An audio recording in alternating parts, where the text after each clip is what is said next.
The moment Captain Derek Volan set foot on the alien station, he knew something was wrong.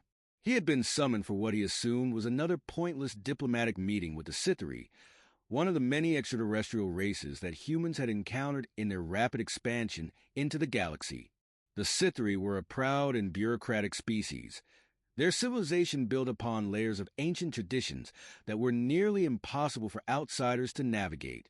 But as soon as he walked into the Grand Hall, the tension in the room was undeniable. A cluster of high-ranking Scytheri officials sat behind a long, gleaming obsidian table, their slitted golden eyes fixed on him with an unsettling intensity. The air smelled of burning spices, a traditional aroma used during legal proceedings, a detail that immediately put him on edge. Captain Volan of the Terran fleet, a deep, resonant voice called out, its owner a towering Scytheri magistrate clad in elaborate ceremonial robes. You have been summoned here today to answer for your transgressions against the House of Yolvana. Derek frowned. Transgressions, he echoed, glancing at his translator device to make sure it wasn't malfunctioning. A smaller Scytheri official, one with delicate facial ridges and an air of smug satisfaction, cleared his throat.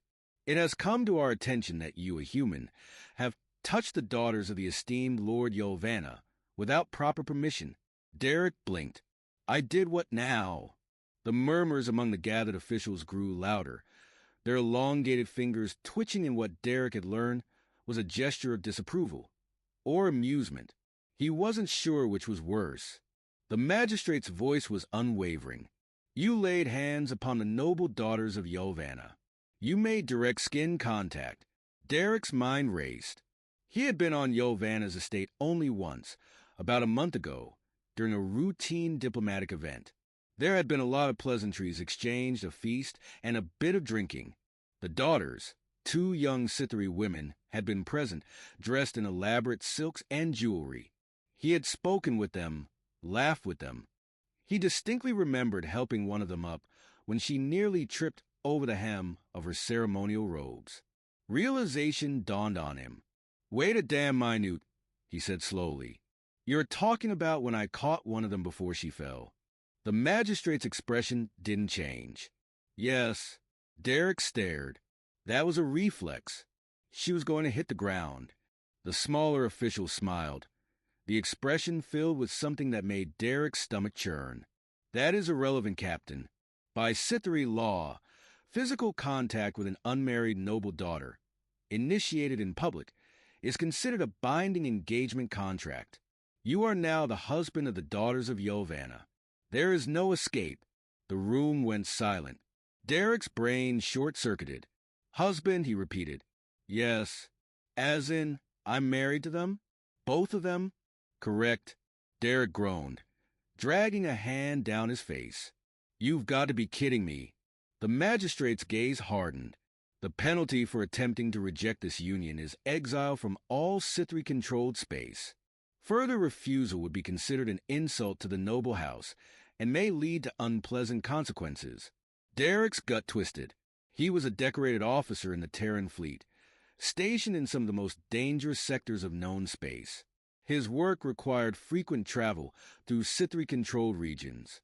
Losing access to those territories would be catastrophic for his career. But worse than that, he'd heard rumors of what happened to those who insulted the noble house. He swallowed. You can't be serious. The smaller official smirked. It is written law, and the Scytheri do not break their laws. Derek clenched his jaw. He had survived alien battles, deep space disasters, and political espionage. But now, he faced something far worse. A shotgun wedding in space. And there was no way out. Derek's heart pounded as he tried to process the absurdity of the situation. This had to be some kind of prank, right? Some elaborate, alien diplomatic hazing ritual. But the stony expressions of the Scytheri officials told him otherwise. They were dead serious. You expect me to just accept this? He asked, his voice strained. The magistrate tilted his head. It is not a matter of expectation, Captain Volan. It is law. Your marriage to the noble daughters has already been recorded in the official archives of Yolvana's house. To refuse now would bring dishonor upon the family and provoke serious consequences.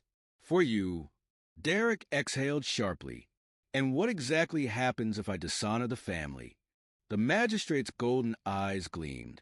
If you abandon the marriage, you will be pursued as an oath-breaker. The House of Yovana would have the legal right to hunt you down, retrieve you, and enforce the bond by any means necessary. Some adjustments may be made to your free will in the process. Derek's stomach turned. Adjustments? He had heard rumors about alien cultures using genetic bindings, neurological conditioning. Hell, even something as crude as shock collars to keep unwilling participants in line. The Sithri were an advanced civilization, and their methods were likely far worse. All right, Derek said, holding up his hands. Let's say I don't want to end up as a mind-warped alien house pet. What does this so-called marriage even mean? Do I have to live with them? Participate in some weird mating rituals? Because let me be clear, I am not signing up for that. The smaller official let out a dry, amused hum.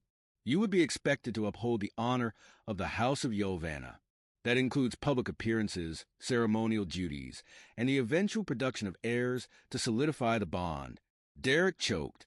Heirs? Indeed? He glanced around the chamber, hoping, praying, someone would jump in and say this was all a big misunderstanding. Instead, the Sithri officials merely watched him, waiting for his response. Then, before he could think of a clever way to stall for time, the doors to the chamber swung open. A pair of Sithri women entered, moving with a fluid grace that made it clear they were the infamous wives he had somehow acquired. Derek recognized them immediately, Ilera and Saris Yovana. They were both striking in the way that most Sithri were. Tall, elegant, with shimmering violet-toned skin and piercing golden eyes. The elder, Ilera, held herself with the regal poise of a princess. The younger, Saris, had a sharp, almost mischievous glint in her gaze, as if she found the entire situation amusing. Ilera studied him with a neutral expression. "You seem displeased," she observed. Derek snorted. "That's one way to put it." Sarah smirked. "Well, husband, you'd better adjust quickly, because there's no way out." Derek stared at the two women standing before him, his so-called wives. His brain was still struggling to reboot after everything that had just been dumped on him. And now he had to process the fact that he was legally bound to two alien noblewomen. His mouth opened and closed. Finally, he managed. "All right, let's just take a step back here. Can we talk about this?" Ilera, the elder sister, folded her arms, her violet skin catching the soft glow of the chamber's lighting. "There is nothing to discuss.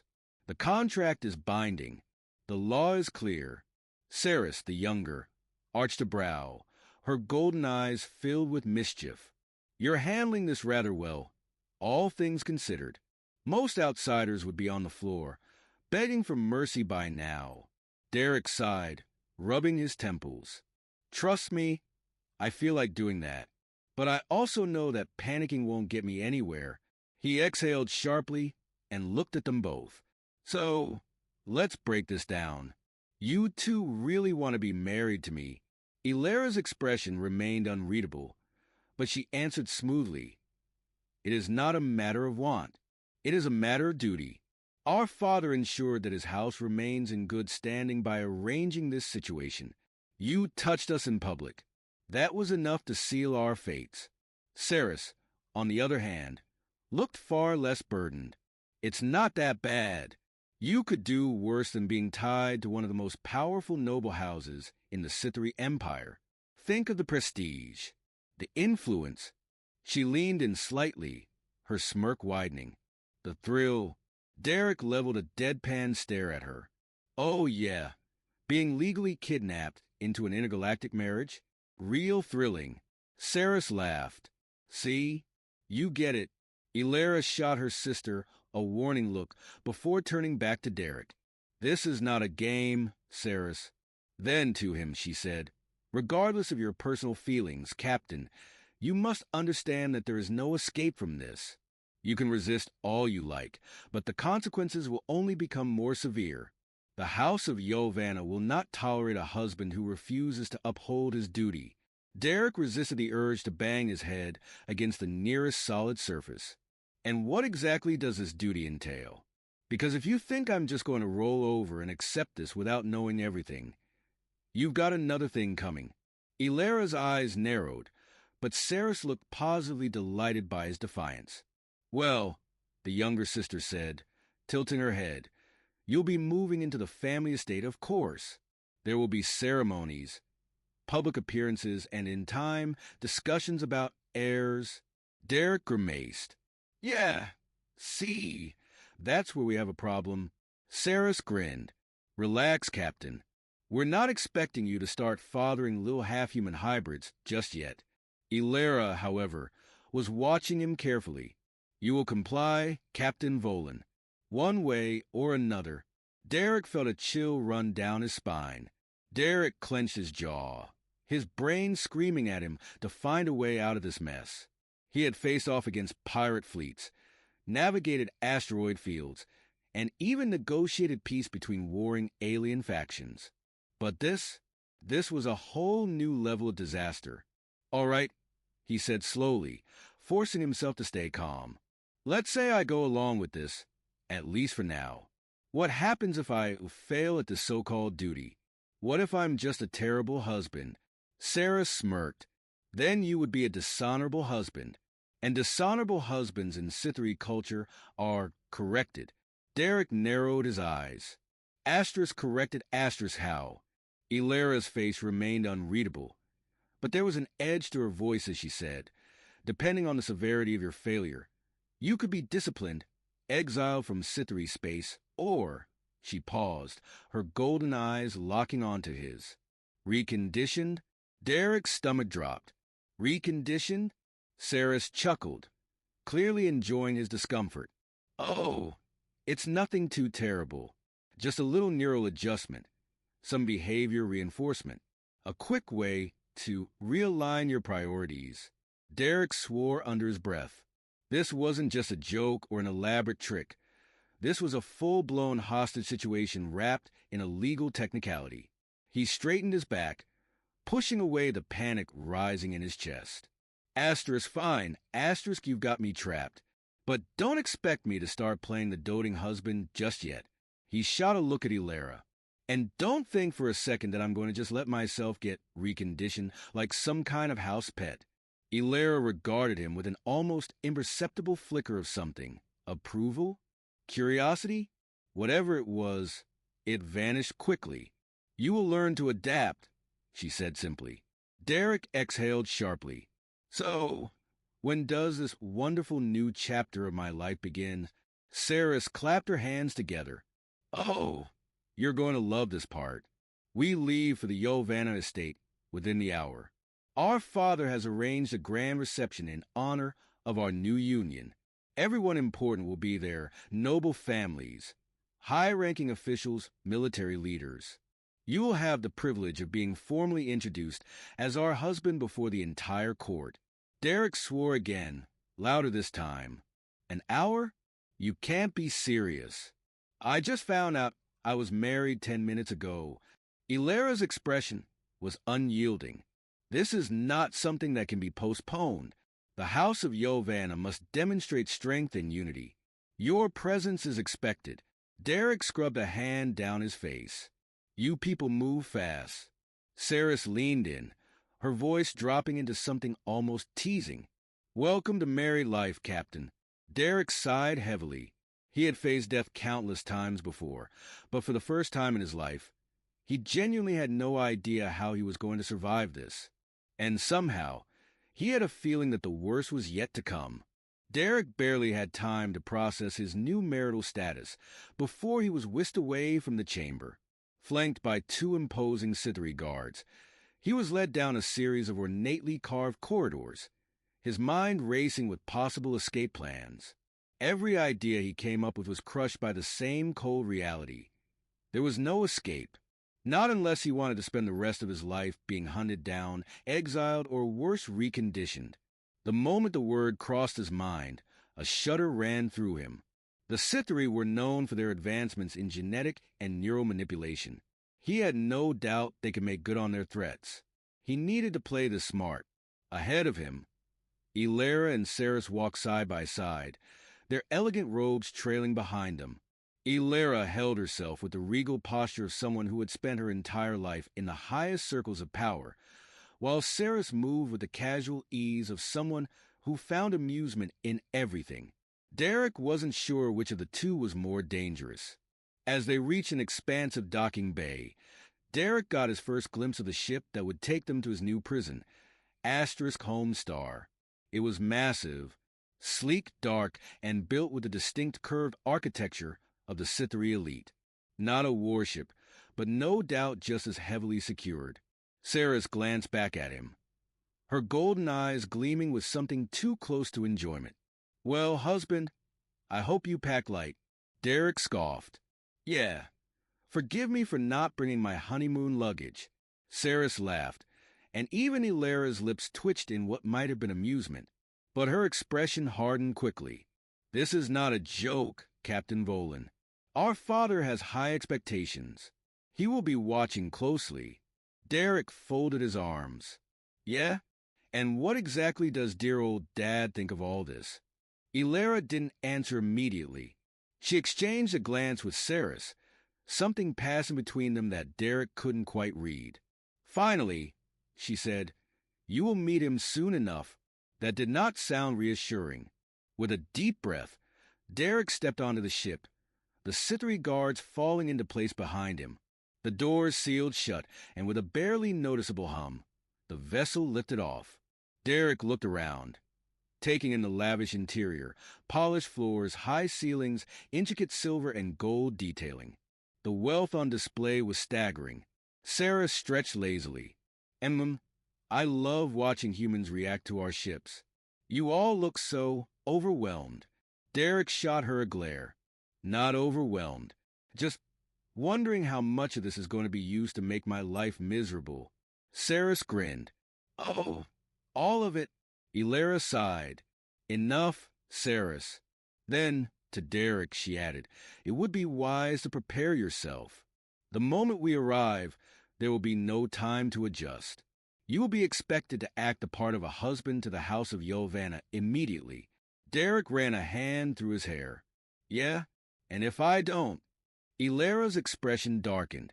"Then you will learn." Derek had the sinking feeling that he was walking straight into a nightmare. Derek sat stiffly in the luxurious seating area of the ship, his mind running in circles as the realization of his situation settled in. He was on his way to meet the head of one of the most powerful noble houses in the Scytheri Empire, his father-in-law, apparently.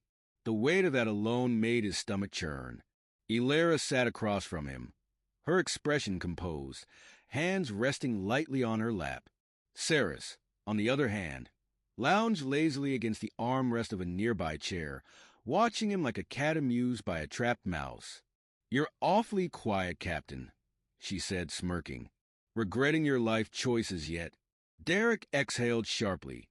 "Regret doesn't even begin to cover it." Ceres chuckled. "Oh, you're fun." Ilera, ever the serious one, cut in. "Enough, Ceres. He will need to focus." She turned to Derek. "Our father is a traditionalist. He values strength and discipline above all else. If he perceives you as weak, you will have a much harder time adjusting to your new role." Derek raised a brow. "Adjusting? You mean surviving." Ilera didn't correct him. That wasn't reassuring. "Great," he muttered. "So I have to impress an alien warlord just to keep my head on straight. Anything else I should know?" Ceres grinned. "Oh, just a little detail. He wasn't exactly thrilled about the idea of a human son-in-law. But, traditions are traditions. Even he has to follow them." Derek groaned. "So, not only am I trapped in a forced marriage, but my in-laws hate me." "Fantastic." Ilera's gaze was steady. "He does not hate you. He simply does not trust you." Derek scoffed. "Oh, well, that makes me feel so much better." The ship's comm system chimed, and a cool mechanical voice announced their imminent arrival at the Yolvanna estate. Sarah stretched, then shot him a playful wink. Buckle up, husband. The real fun is about to begin. Derek had faced impossible odds before, but as the ship descended onto the grand estate of House Yolvanna, he realized something terrifying. This wasn't just another mission. This was his life now. And if he wasn't careful, it might just be the end of it. The ship touched down with a smooth, almost silent landing. Derek barely had time to brace himself before the doors slid open, revealing the grand estate of House Yolvanna. The sheer scale of it was overwhelming. Towering obsidian structures loomed over a sprawling courtyard, illuminated by floating lanterns that shimmered in unnatural hues. The air was thick with the scent of something sharp and spicy. Incense, perhaps, or some ceremonial herb. Rows of Scytherine nobles and attendants stood in precise formation, their golden eyes fixed on the new arrival. On him, Derek exhaled slowly. Every instinct in his body screamed that he was walking into a trap. Elara and Sarah stepped out first, moving with the practiced grace of nobility. Derek followed, forcing himself to project the confidence of a seasoned Terran officer, even as he felt like a bug under a microscope. At the far end of the courtyard, seated on an imposing throne of black stone, was him, Lord Vale Yolvanna. Even seated, the Scytherine patriarch radiated authority. His violet skin was darker than his daughter's, marked with intricate gold tattoos that denoted his lineage. His sharp features were set in a mask of cold scrutiny, and his piercing golden eyes locked onto Derek with the kind of intensity that made his blood run cold. No one spoke. The silence stretched. Then, finally, Lord Yolvanna rose to his full height, towering over everyone present. His voice, deep and commanding, cut through the tension like a blade. "This is the human my daughters have been bound to?" The way he said human made it sound like an insult. Derek kept his expression neutral, though every muscle in his body tensed. "Captain Derek Volan, Terran Fleet," he said evenly, "and apparently your new son-in-law." Murmurs rippled through the assembled nobles at his casual tone. Lord Yolvanna's expression remained unreadable, but something dangerous flickered in his gaze. "Tell me, Captain Volan, do you believe yourself worthy of standing among the House of Yolvanna?" Derek didn't hesitate. "I believe I didn't have much of a choice in the matter." The murmurs grew louder. Some of the nobles looked amused. Others looked offended. Lord Yolvanna's lips curled into something between a smirk and a snarl. "Then perhaps you should prove that you belong here." Derek's stomach sank. He had a feeling that whatever was about to happen next, it wasn't going to be good. The air in the courtyard grew heavier. Derek didn't miss the way some of the nobles exchanged knowing glances, or how the guards standing along the perimeter stiffened ever so slightly. Whatever test Lord Yolvanna had in mind, it wasn't going to be some polite formality. The Scytherine patriarch stepped forward, his presence commanding absolute silence. "Among our people," he began, his voice carrying across the courtyard, "strength is not proven through words, but through action." His golden eyes bore into Derek.